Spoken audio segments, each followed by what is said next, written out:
ونعوذ بالله من شرور أنفسنا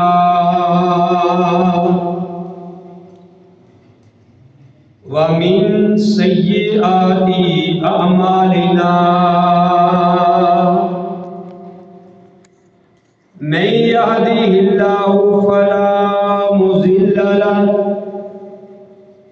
ومن يضلل فلا هادي له وأشهد أن لا إله إلا الله وحده لا شريك له وأشهد أن محمدا عبده ورسوله يا أيها الذين آمنوا اتقوا الله حق تقاته ولا تموتن إلا وأنتم مسلمون يا أيها الناس اتقوا ربكم الذي خلقكم من نفس واحدة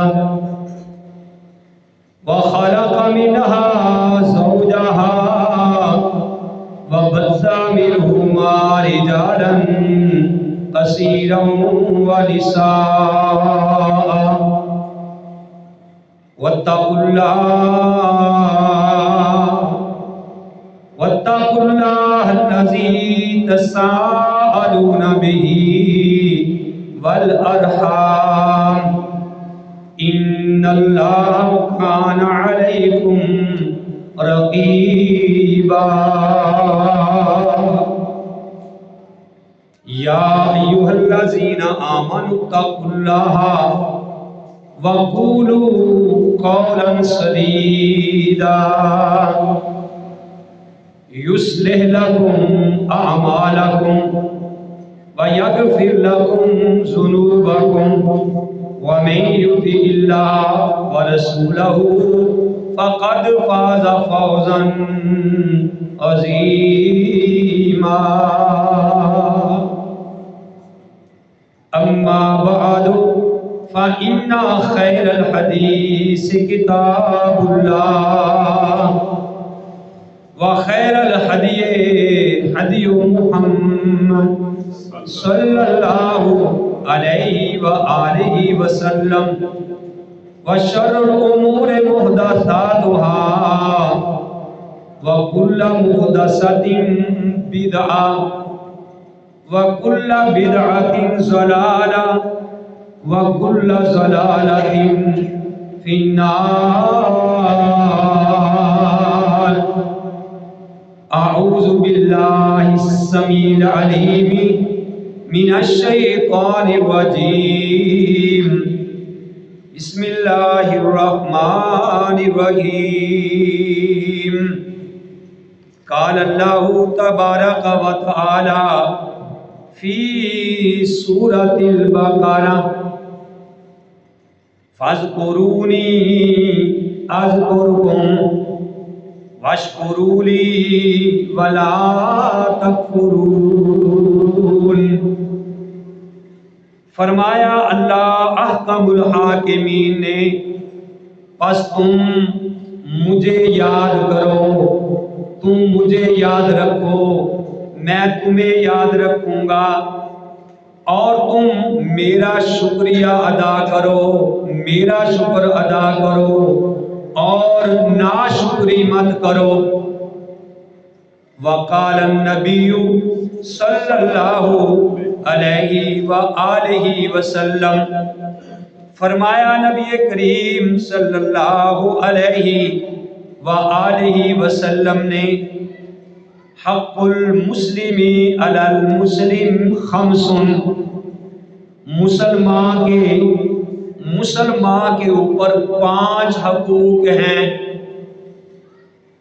رد السلام، سلام کا جواب دینا، وعیادت المریض، اور بیمار کی تیمارداری کرنا، بیمار پرسی کرنا، واتباع الجنائز، اور جنازے کے ساتھ جانا، وَإِجَابَةُ الدَّعْوَةِ اور اپنے مسلمان بھائی کی دعوت کو قبول کرنا، وَتَشْمِيتُ الْعَاطِسِ اگر کسی کو چھینک آئے تو اس کا جواب یرحمک اللہ کہہ کے دینا۔ ہر قسم کی تعریفات اللہ وحدہ لا شریک کی ذات پاک کے لیے۔ محترم حضرات، میں نے آپ کے سامنے سورہ البقرہ دوسرا پارہ ہے، اس کی آیت نمبر 152 نہایت مختصر آپ کے سامنے تلاوت کی ہے، بلکہ یوں سمجھیے کہ سب سے چھوٹی سی آیت، اور اس کا ترجمہ بھی آپ کے گوش گزار کیا ہے۔ اور پیارے نبی کریم صلی اللہ علیہ وآلہ وسلم کا ایک پیارا فرمان بخاری شریف سے مسلم شریف سے بیان کیا ہے۔ اللہ رحیم و کریم سے دعا ہے کہ اللہ تعالی ہم سب کو صحیح معنوں میں سمجھنے کی توفیق نصیب فرمائے، اور پھر سن سنا کے سمجھ کر اس پہ صحیح معنوں میں عمل کرنے کی توفیق نصیب فرمائے۔ میرے بھائیوں، ٹائم بڑا مختصر ہوتا ہے، تھوڑا سا ٹائم ہوتا ہے، تو باتیں ذرا بڑے دھیان سے سنا کرو، غور سے سنا کرو، اور جو بات سنو اس کو اپنے سینے میں جگہ دو، اور پھر جا کے اپنے گھر والوں کو بتاؤ کہ آج یہ میں مسئلہ سن کے آیا ہوں، اور ہمیں بھی اپنے گھروں میں یہ بات جاری کرنی چاہیے تاکہ دین آگے پھیلے۔ پیارے نبی علیہ السلام کا فرمان ہے، بلغوا انی ولو آیۃ، کہ اگر ایک بھی تمہیں میری طرف سے کوئی بات ملتی ہے تو وہ بھی تم دوسروں تک پہنچا دو۔ اور حضرت علی سب کہہ دو رضی اللہ تعالی عنہ، ان کا یہ فرمان ہے، نبی علیہ السلام نے فرمایا کہ اے علی، اگر تیرے کہنے پہ ایک بھی آدمی راہ راست پہ آ گیا، وہ بھٹکا ہوا تھا سیدھے راستے پہ آ گیا، پیارے نبی علیہ السلام نے حضرت علی رضی اللہ تعالیٰ عنہ کو فرمایا کہ اگر تیری دعوت سے، تیرے کہنے سے ایک بندہ سیدھے راستے پہ آ گیا تو وہ اللہ کی راہ میں 100 سرخ اونٹ خرچ کرنے سے بہتر ہے۔ اس وقت عرب کا جو اونٹ ہوتا تھا نا سرخ، وہ بڑا قیمتی تھا، جیسے آج ہم کہیں گے مرسڈیز گاڑی ہے، پراڈو گاڑی ہے، ان کی وہی گاڑیاں ہوتی تھی۔ جیسے کوئی آج کہے جی کہ 100 مرسڈیز گاڑی اللہ کی راہ میں خرچ کرنے سے بہتر ہے۔ تو میرے بھائیوں، اسی طرح دیے سے پھر دیا آگے جلتا ہے۔ ہم آتے ہیں، پتہ ہی نہیں کہ کیا سن کے جاتے ہیں، کیا گھروں کو لے کے جاتے ہیں۔ آپ کے اندر انقلاب آنا چاہیے، اور ہماری آج وعظ و نصیحت میں علماء کرام جو جلسے کرتے ہیں، جمعے پڑھاتے ہیں، میرے بھائیوں، ان میں قرآن کی باتیں کم ہوتی ہیں، حدیث کی باتیں کم ہوتی ہیں، لوگوں کے اقوال زیادہ ہوتے ہیں، قصے کہانیاں زیادہ ہوتے۔ تو پیارے نبی علیہ السلام لوگوں کے سامنے اللہ کا قرآن بیان کیا کرتے تھے، اور پیارے نبی علیہ السلام کا فرمان لوگوں کے سامنے بیان کیا جاتا تھا۔ آج ہمیں یہ اچھا نہیں لگتا اگر کوئی ہم کسی کا قصہ سن لیں، کہانی سن لیں، تو وہ بڑی ہمیں اچھی لگتی ہے۔ تو میرے بھائیوں، بات وہی ہوتی ہے جو قرآن و حدیث سے ہمیں ملے۔ میں پڑھا رہا تھا تو ایک بچی مجھے کہنے لگی کہ قاری صاحب، ہم نے ایک مسئلہ سنا ہے، کسی نے بیان کیا ہے، کیا یہ مسئلہ صحیح ہے کہ اگر کوئی آدمی زندہ آدمی کا جنازہ پڑھ دے، زندہ آدمی کا جنازہ اگر کوئی پڑھ دے تو مولوی صاحب نے بیان کیا کہ وہ بندہ سچ مچ ہی مر جاتا ہے۔ میں نے کہا اللہ کی بندی یہ کوئی مسئلہ نہیں ہے، اگر یہ بات ہے تو آج اسرائیل کتنی تباہ و بربادی کر رہا ہے، کس طریقے سے ظلم و ستم کر رہا ہے، پھر تو سیدھی بات ہے کہ ہم یہاں بیٹھے ان کی جنازہ پڑھا دیں، اللہ کرے وہ سارے تباہ و برباد ہو جائیں، ہلاک ہو جائیں۔ ایسی کوئی بات نہیں ہے، کیونکہ جب تک کسی کی موت کا وقت نہیں آیا وہ جنازہ کسی زندہ پڑھانے کا کیسے اس کی موت آ سکتی ہے؟ یہ سب قصے کہانیاں ہیں۔ ایک قصہ ضرور بیان کیا جاتا ہے کہ حضرت علی رضی اللہ تعالی عنہ کے سامنے کسی نے ایک زندہ آدمی کو اس کے اوپر کپڑا ڈال کے کفن ڈال کے یعنی جنازے کی شکل میں حضرت علی رضی اللہ تعالیٰ عنہ کے پاس لے آئے، تو اب علی رضی اللہ تعالیٰ عنہ کو بھی پتا تھا کہ یہ آدمی زندہ ہے۔ یہ ایک قصہ بیان کیا جاتا ہے من گڑتی میڈ بائی ملا میڈ بائی ذاکر کا بنایا ہوا ہے، حقیقت نہیں ہے۔ وہ قصہ میں آپ کو سنانے لگا ہوں کہ ایسے قصے سنا کے لوگوں کو دین سے دور کیا جاتا ہے کہ جب ان کے سامنے میت کو لایا گیا تو علی رضی اللہ تعالیٰ عنہ نے 4 تکبیریں پڑھانے کی بجائے کتنی پڑھی؟ 5 تکبیریں کہی۔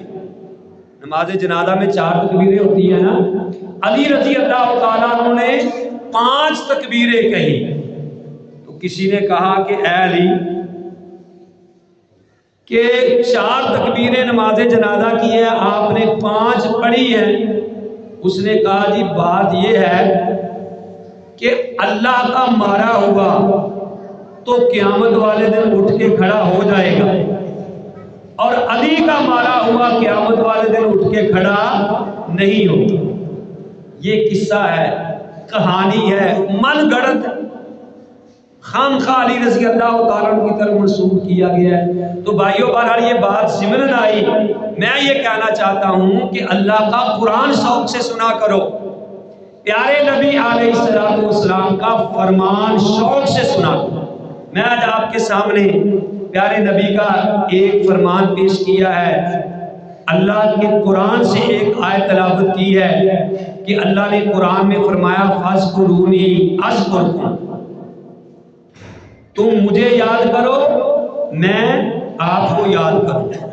تو بھائیوں ہمیں اپنے اللہ کو یاد رکھنا چاہیے، لیکن یہ بات بھی سن لے کہ اللہ کو یاد رکھنا، اللہ کا ذکر یہ نہیں ہے کہ ہم کہتے رہے سبحان اللہ الحمدللہ اللہ اکبر لا الہ الا اللہ، یہ اللہ کا ذکر ہے، افضل الذکر لا الہ الا اللہ، اس میں کوئی شک و شبہ نہیں۔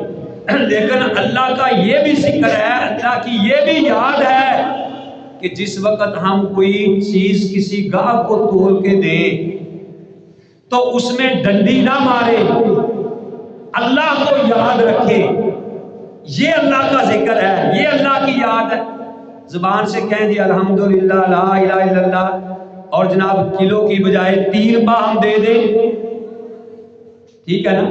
دکان پہ بیٹھے اللہ اکبر کر رہے ہیں اور جناب 2 نمبر چیزیں ہم سیل کر رہے ہیں، ملاوٹ والی چیزیں ہم سیل کر رہے ہیں، تو یہ اللہ کا ذکر نہیں ہے، یہ اللہ کی یاد نہیں ہے۔ اللہ کی یاد سے مراد یہ بھی ہے کہ جب بھی کبھی دیکھو کہ غیر شرعی میں کام کر رہا ہوں تو فوراً اللہ یاد ہمیں آ جائے، اصل میں یہ اللہ کی یاد۔ اللہ کہتے فَاذْكُرُونِی أَذْكُرْکُم، تم مجھے یاد کرو میں تمہیں یاد رکھوں گا۔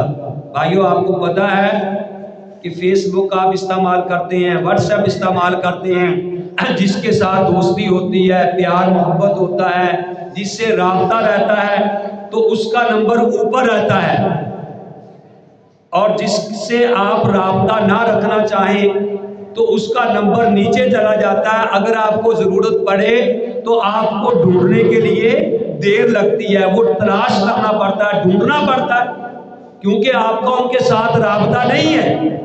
جن کے ساتھ رابطہ ہے ان کا نمبر سب سے اوپر رہتا ہے۔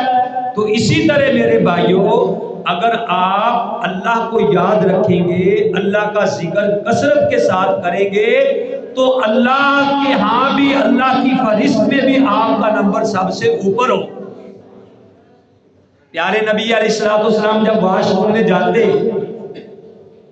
تو کیا دعا پڑھتے تھے؟ بسم اللہ اللہم انی اعوذ بک من الخبث والخبائث۔ اللہ ہمیں یہ دعائیں یاد کرنے کی توفیق نصیب فرمائے۔ اور جب آپ واش روم سے باہر نکلتے تو دایاں پاؤں باہر رکھتے اور کہتے غفرانہ کا۔ کیا کہتے بھائی؟ غفرانہ کا۔ اس کا معنی کیا کہ اے اللہ میں تجھ سے معافی مانگتا ہوں، میں تجھ سے بخشش مانگتا ہوں۔ اب یہ ذہن میں سوال پیدا ہوتا ہے کہ بھئی واش روم سے ہو کے آئے ہیں، بندہ بول و بلا سے فارغ ہو کے آیا ہے، تو یہاں غفرانہ کا کہنے سے کیا مطلب ہے؟ یہ کوئی بات سمجھ میں نہیں آتی۔ تو محدثین جنہوں نے حدیثیں بیان کی ہیں، جنہوں نے قرآن کی تفسیر بیان کی ہے، علماء کرام محدثین، انہوں نے یہ بات لکھی ہے کہ اصل بات یہ ہے کہ پیارے نبی علیہ السلام ہر وقت اللہ کا ذکر کیا کرتے تھے، ہر وقت اللہ کا ذکر کیا کرتے تھے۔ اور چونکہ جب بندہ واش روم میں جاتا ہے اس وقت اللہ کا ذکر نہیں کرتا، اس وقت اللہ کا ذکر کرنا منع ہے۔ تو پیارے نبی علیہ السلام فارغ ہو کے یہ کہتے تھے غفرانہ کا، اے اللہ میں تجھ سے معافی مانگتا ہوں، یعنی جتنی دیر میں تیرا ذکر نہیں کر سکا اللہ میں وہ بھی تجھ سے معافی مانگتا ہوں۔ تو ہم اپنی طرف دیکھیں کہ ہم دن میں کتنا اللہ کا ذکر کرتے ہیں۔ اللہ قرآن میں کہتے ہیں فَاذْكُرُونِي أَذْكُرْكُمْ، تم مجھے یاد کرو میں تمہیں یاد کروں گا، وَاشْكُرُوا لِي وَلَا تَكْفُرُونَ، تم میرا شکریہ ادا کرو اور ناشکری مت کرو۔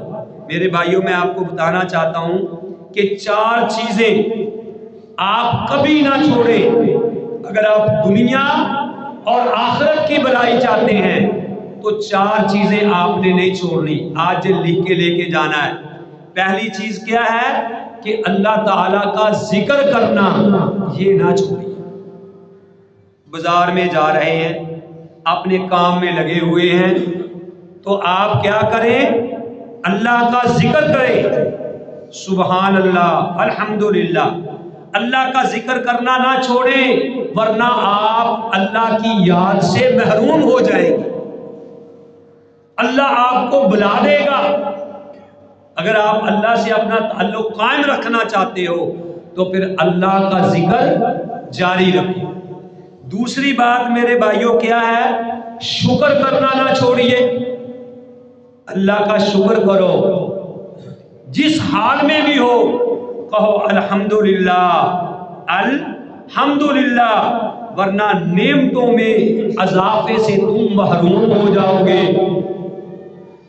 اللہ کی نعمتوں سے محروم ہو جاؤ گے۔ اللہ کا قرآن ہے، سورہ ابراہیم ہے اور پارہ نمبر غالباً 13 ہے۔ اللہ احکم الحاکمین فرماتی ہیں وَإِذْ تَعَذَّنَ رَبُّكُمْ لَئِن شَكَرْتُمْ لَأَزِيدَنَّكُمْ وَلَئِن كَفَرْتُمْ إِنَّ عَذَابِي لَشَدِيدٌ۔ اللہ فرماتے ہیں کہ اللہ نے یہ تمہیں حکم دیا ہے کہ اگر تم اللہ کا شکر ادا کرو گے اللہ تمہیں اور زیادہ دے گا۔ اگر اللہ کا شکر ادا کرو گے تو اللہ اور زیادہ دے گا، اور اگر تم ناشکری کرو گے تو اللہ کہتے ہیں پھر میرا عذاب بھی بڑا سخت ہے، بڑا سخت ہے۔ کتنی باتیں ہوگی بھائی؟ 2 باتیں ہو گئی۔ ایک بات یہ ہے کہ اللہ کا ذکر نہیں چھوڑنا، دوسری بات کیا ہے کہ شکر کرنا نہیں چھوڑنا، تیسری بات یہ ہے کہ دعا کرنا نہ چھوڑیے، اللہ کے ساتھ رابطہ رکھیے۔ کوئی بھی مسئلہ پیش آتا ہے فوراً اللہ کی طرف رجوع کیجیے، دعا کیجیے۔ مومن کا سب سے بڑا ہتھیار کیا ہے؟ وہ دعا ہے۔ الدعاء مخ العبادہ، الدعاء هو العبادہ، دعا ہی عبادت ہے، دعا جو ہے وہ عبادت کا مغز ہے۔ دعا کرنا شروع کیجئے، دعا نہ چھوڑیے ورنہ آپ قبولیت سے محروم ہو جاؤ۔ اللہ کا قرآن ہے، سورہ مومن پارہ نمبر 24 اور آیت نمبر 60، اللہ کہتے ہیں وَقَالَ رَبُّكُمْ ادْعُونِي أَسْتَجِبْ لَكُمْ، کہ اللہ فرماتے ہیں کہ تم مجھے پکارو، مجھ سے دعا کرو، استجب لکم، میں تو ہماری دعا کو قبول کروں گا۔ ان الذین یستکبرون عن عبادتی، جو لوگ میری عبادت سے تکبر کرتے ہیں، دعا نہیں کرتے، سیدخلون جہنم داخرین، ان قریب ان کو میں جہنم میں داخل کر دوں گا، وہ ذلیل ہو کر جہنم میں رہیں۔ تو دعا کرنا بھائیو نہ چھوڑو، کوئی بھی موقع ملتا ہے اس کے لیے نہ وضو کی ضرورت ہے، ٹھیک ہے جی، نہ کوئی خاص ٹائم کی ضرورت ہے، جب بھی موقع ملے کوشش کرو تنہائیوں میں دعا کرنا نہ چھوڑیے۔ اور چوتھی بات میرے بھائیو، استغفار کرنا نہ چھوڑیے، استغفار کرنا نہ چھوڑیے ورنہ آپ نجات سے محروم ہو جاؤ۔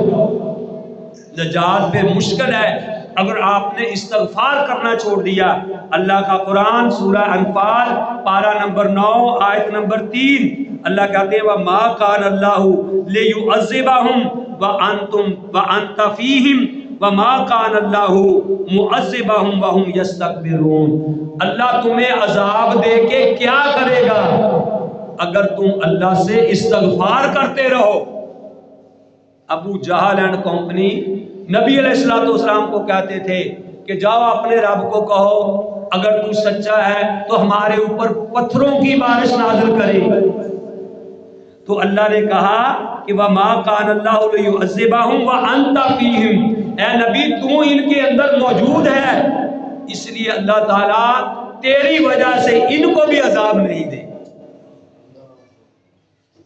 تو بھائیو استغفار کرنا نہ چھوڑیے ورنہ تم میرے بھائیو نجات سے محروم ہو جاؤ گے۔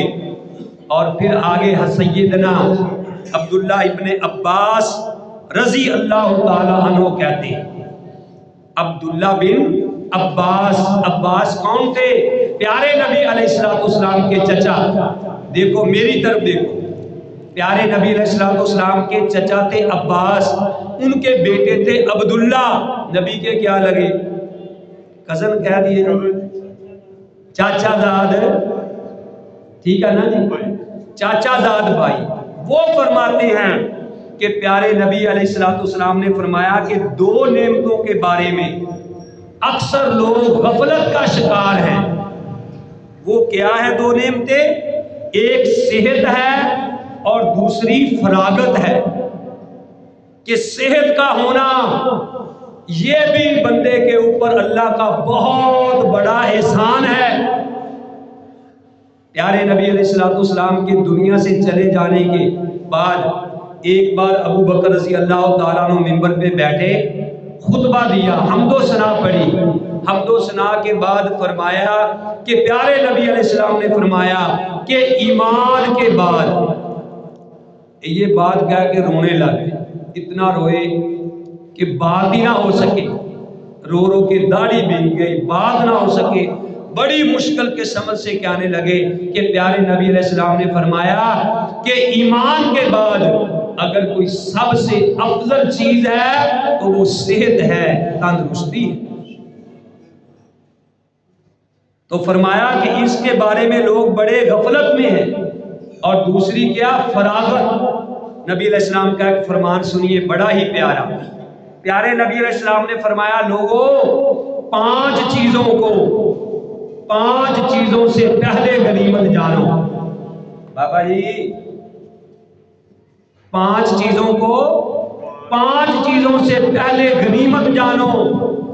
وہ میرے بھائیوں کیا ہے؟ پیارے نبی علیہ السلام نے فرمایا شبابہ کا قبل حرم، کہ اپنی جوانی کو بڑھاپے سے پہلے غنیمت جانو۔ جوانی ہے تو میرے بھائیوں نیک عمل کر لو. جوانی ہے تو کسی کے کام آ جاؤ. جوانی ہے تو زیادہ سے زیادہ سجدے کر لو. جوانی ہے تو اللہ کا قرآن پڑھ لو. جوانی ہے تو کسی کے کام آ جاؤ. جب بڑھاپا ہو گیا تو پھر یہ کچھ بھی نہیں ہوگا. ایک تھی. دوسری نبی علیہ السلام نے فرمایا صحت کا قبل سقم، کہ اپنی صحت کو بیماری سے پہلے غنیمت جانو. اللہ نے صحت دی ہے، اس کو غنیمت جانو. پتہ نہیں اچانک کل کو بیمار ہو گئے تو پھر کیا بنے گا. کہتے ہیں کہ تندرستی میں سجدے زیادہ کر لو. پھر بڑے لوگوں کو دیکھا ہے کہ وہ سجدے کے بغیر ہی نماز پڑھتے ہیں. کوئی کرسی پہ بیٹھ کے پڑھ رہا ہے، کوئی کسی چیز پہ بیٹھ کے پڑھ رہا ہے. تو اس لیے صحت کو غنیمت جانو بیماری سے پہلے. اور تیسری بات میرے بھائیوں فرمایا فراغت کو پہلے غنیمت جانو مشغولیت سے پہلے. اگر فارغ وقت ہے تو غنیمت جان لو. اپنے بہن بھائیوں کی ملاقات کرایا کرو، رشتہ داروں کو مل آیا کرو، اپنے والدین کی قبروں پہ جایا کرو، رشتہ داروں کی قبر پہ جایا کرو. کل کو اتنی مشغولیت ہو جائے گی پھر ٹائم ہی نہیں ملے گا. مرنے کا بھی ٹائم نہیں ملتا. کہی تھا نا، دیکھ لو دور کیا جانا. ہر بندہ دیکھے، ہر بندہ اتنا مشغول آ کے جی ٹائم ہی نہیں لگتا. نماز جنازہ پڑھانے جائے تو لوگ کہتے ہیں کہ مولوی جی ذرا جلدی چھوٹیاں دعاؤں پڑھے ہو کہ ٹائم نہیں ہے. چوتھی بات کیا ہے؟ دولت کو فقیری سے پہلے. اللہ نے مال دیا ہے، خرچ کر لو اللہ کی راہ میں. خرچ کر لو غرباء پہ، مساکین پہ، اللہ کی راہ میں. اگر اللہ نے مال دیا ہے تو دولت ماندو. پتہ نہیں کل نو حالات کس طرح دے آ جانے ہیں، پتہ نہیں کل کو کیا بن جانا ہے. ٹھیک ہے نا. اور پانچویں بات نبی علیہ السلام نے فرمایا کہ زندگی کو غنیمت جانو. کس سے پہلے؟ موت سے پہلے. زندگی کو موت سے پہلے غنیمت جانو. زندہ بندہ ہی سب کچھ کر سکتا ہے نا. زندہ ہو تو سب کچھ کر سکتے ہو. موت آ گئی تو میرے بھائیوں پھر کچھ نہیں ہونا. یہ پیارے نبی کا فرمان ہے. اور شروع میں ایک حدیث پڑھی تھی، وہ حدیث میں نے اس لیے بھی آپ کے سامنے رغبت کے لیے بھی دلائی ہے کہ جو ہمارے پاس الحمدللہ بچیاں مدرسے میں پڑھ رہی ہے، یہ 40 حدیث ہم ہر بچی کو زبانی یاد کروا رہے ہیں الحمدللہ. اور ان میں ایک حدیث آپ کے سامنے رکھی ہے.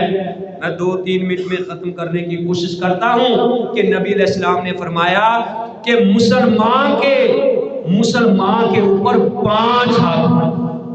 حق المسلم علی المسلم 5.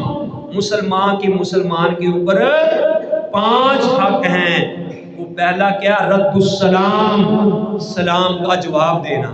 اگر کوئی آپ کو کہتا ہے السلام علیکم تو اس کا جواب دو وعلیکم السلام ورحمۃ اللہ وبرکاتہ. اتنا نہیں تو وعلیکم السلام کہہ دو. اور دوسری کیا ہے؟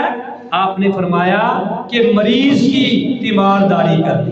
جو بندہ کسی مریض کا پتہ لینے کے لیے جاتا ہے، چاہے وہ غیر مسلم ہی کیوں نہ ہو، بغانہ ہی کیوں نہ ہو، جو آدمی کسی مریض کی یا اپنے مسلمان بھائی کی تیمارداری کے لیے جاتا ہے تو میرے بھائیوں 70,000 فرشتے صبح سے لے کے شام تک اس کے لیے دعائیں کرتے ہیں.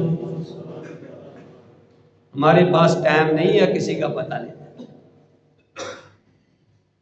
اور چوتھی بات کیا فرمائی؟ اتباع الجنائز، کہ جنازے کے ساتھ جایا کرو. اگر کوئی مسلمان بہنا فوت ہو گئی ہے، بھائی فوت ہو گیا ہے، کوئی رشتہ دار عزیز و قارب، کوشش کرو کہ اس کے جنازے کے ساتھ جاؤ. جنازہ پڑھنے سے اللہ تعالیٰ سارے گناہوں کو معاف کر دیتے ہیں. اور 5ویں بات فرمایا ہوا تشمیت العاطسی، اگر کسی کو چھینک آئے تو وہ کیا کہے؟ الحمدللہ. یہ نہیں کہ چھک لیا کرنا یار اج لگتا مینوں کسی نے یاد کیا. چھینک رحمان کی طرف سے آتی ہے اور جمائی شیطان کی طرف سے آتی ہے. چھینک آئے تو کہو الحمدللہ، جمائی آئے تو اس کو روکنے کی کوشش کرو. چاہے نماز ہی پڑھ رہے ہیں، نماز میں جمائی آئی تو پھر بھی منہ کے آگے ہاتھ رکھ کے اس کو روکنے کی کوشش کرو. اور آپ نے فرمایا کہ جب کوئی تمہارا مسلمان بھائی کہے الحمدللہ، چھینک آئے تو الحمدللہ کہنا چاہیے. اور پھر میرے بھائیوں آپ نے اس کو کیا کہنا ہے؟ یرحمک اللہ. کیا کہنا ہے بھائی؟ یرحمک اللہ، یرحمک اللہ. اسی ڈرتے ہیں کہ یار سب یاد نہ ہو جائے گی. یرحمک اللہ، اے اللہ تیرے اوپر رحم فرمائے. اللہ تعالیٰ سے دعا ہے کہ جو میں نے آپ بھائیوں کو سنایا اور آپ بھائیوں نے سنا پیارے نبی علیہ السلام کے فرمان، اللہ تعالیٰ مجھے بھی اور آپ سب کو بھی صحیح معنوں میں اس پہ عمل کرنے کی توفیق نصیب فرمائے. وما علیہ